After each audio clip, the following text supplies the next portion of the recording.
కొన్ని విషయాలు మాట్లాడడానికి నేను ఆశపడుతున్నాను. దానికి ముందుగా ఒక వాక్యాన్ని చదువుకుని మన అంశంలోకి వెళదాం. గలతీయులకు రాసిన పత్రిక 5వ అధ్యాయము 13వ వచనం. సహోదరులారా, మనము స్వతంత్రులుగా ఉండుటకు పిలువబడితిమి. అయితే ఒక మాట, ఆ స్వతంత్రమును శరీర క్రియలకు హేతువు చేసుకొనగా ప్రేమ కలిగిన వారై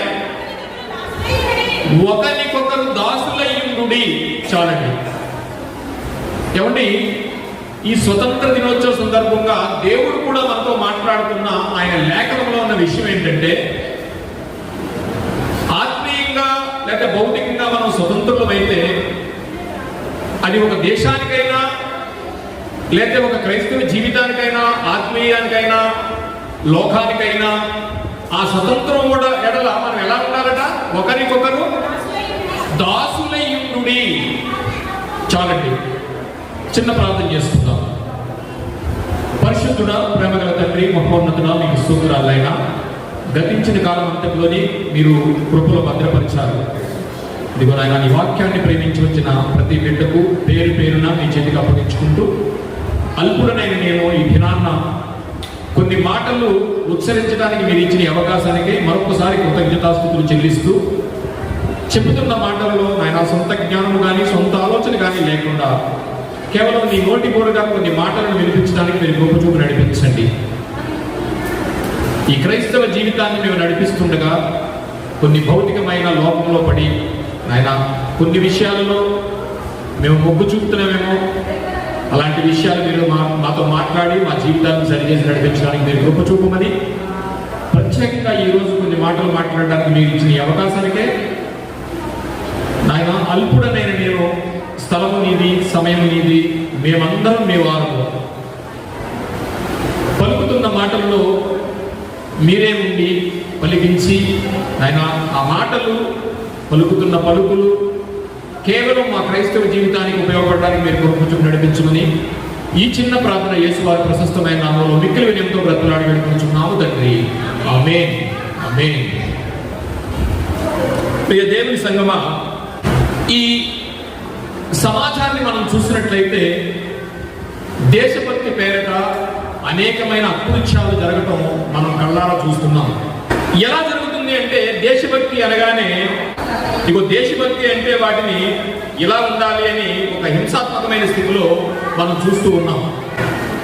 ముఖ్యంగా వాటిని అదుపులో పెట్టే చట్టాలు కూడా మనకేం కనిపించేటట్టు లేవు ప్రియులారా. ఇలాంటి పరిస్థితుల్లో ఒక ప్రాముఖ్యమైన ప్రశ్న మన ఎదురుగుండా తలెత్తుతుంది. ఏమిటి అంటే, అసలు దేశభక్తి అంటే ఏంటి? ఒక మతానికి పరిమితమైందా, లేదా కేవలం మతపరమైందా, లేకపోతే ఒక సంస్కృతి పరమైందా, ఒక వస్త్రధారణకు సంబంధించిందా, లేకపోతే ఒక ఆహారానికి సంబంధించిందా? ఇదిగో దేశభక్తులైతే ఈ మాంసం తినకూడదు. అసలు దేశభక్తి అంటే ఫలానా సంస్కృతికి ఫలానా వాళ్ళగానే ఉండాలి అనేది ఏమైనా దేశభక్తి ఉందంటే, ఈ రోజు సమాజం అంతా అలాంటి పరిణామాలనే చూపిస్తుంది ప్రియులారా. రోజు ముందుగా నేను ఏం చెప్పాలనుకుంటున్నానంటే, దేశభక్తి అంటే ఏంటి? దేశభక్తి ఏంటో మనకు తెలియాలంటే ముందు మనకి ఏం చేయాలి? దేశం అంటే ఏంటో తెలియాలి. అంతేనండి, దేశం అంటే ఏంటో తెలియాలి. ఆ దేశభక్తి అంటే ముందు దేశం ఏంటో తెలియాలి. ఆ దేశాన్ని నువ్వు ఎలా చూస్తున్నావు అనే విషయం కూడా మనకి తెలియాలి. దేశభక్తి గురించి మహానుభావుడు గురజాడ గారు మాట్లాడిన మాట మనం చూస్తే, ఆయన అన్నమాట మనం ధ్యానించి ఆలోచిస్తే ప్రియులారా, ఒక మంచి నిర్వచనం మనకు దొరుకుతుంది. ఏంటంటే, దేశం అంటే మట్టి కాదు, మనుషులు. కాస్త ఆయన ముందుకెళ్ళి మరో మాట కూడా అన్నాడు. ఏమన్నాడు?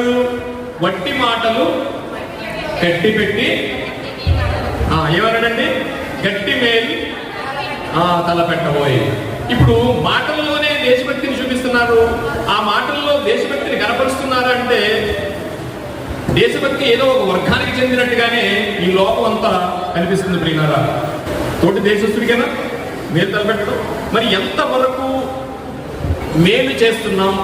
అందుకనే దేశం అంటే మట్టి కాదనే సంస్కృతి మన గురజాడ గారు మనకి నేర్పించడం జరిగింది ప్రియులారా. అంటే దేశభక్తి అంటే ఏంటి? అందరూ సమానంగా ఉండి ప్రతి భారతీయుడికి గౌరవం ఇవ్వడం, నైతిక విలువలు ఇవ్వడం, ఒక సమానత్వాన్ని కలిగించడమే దేశభక్తి. నీ దేశభక్తి విషయంలో నీ పాత్ర ఎంత ఉంది? ఎవరినో అంటం కూడా కాకుండా మనం కూడా మన దేశభక్తి విషయంలో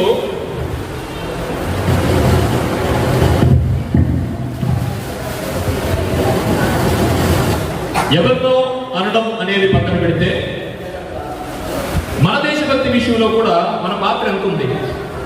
ఈరోజు ఎవరి గురించో పక్కన పెడితే మన గురించి మనం మాట్లాడుకుందాం. మనం కూడా దేశభక్తి విషయంలో మన పాత్ర ఎంత ఉంది అనేది మనం ఆలోచిస్తే, ఈరోజు జనగణమన చాలా మంది పాడుతారు కదా, నేను కూడా పాడాను. కాబట్టి జనగణమన పాడేటప్పుడు మన రోమాలు నిక్కబడిస్తే ప్రియులా, ఎందుకంటే సంవత్సరానికి ఒకసారి పాడతాం కదా, అంతేనా? రోజు పడిన అలా అనిపించదు, ఎంత భక్తి వచ్చేస్తుందో అది పాడేటప్పుడు పాడ. కాబట్టి ఈ జనగణమనలో ఉన్న సారాంశం ఏంటి? కానీ జనగణమనలో ఆ సేతు హిమాచలం పాడినప్పుడు ఆ జనగణమన అంటే అర్థం ఏంటో తెలిసిన? జనమంతా, ఈ గణమంతా ఒక్కటేనా?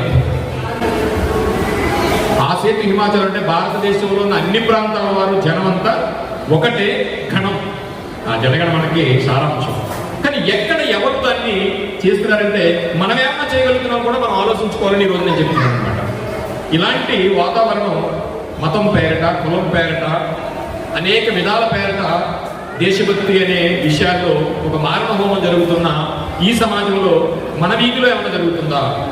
మన సమాజంలో ఏమైనా జరుగుతుందా? మనం అలాంటి ఆలోచనలు కలిగి ఉన్నామా అనే దాని గురించి నేను మీతో పంచుకోవాలని కొంతసేపు దీని గురించి మాట్లాడాలనుకున్నాను. అంటే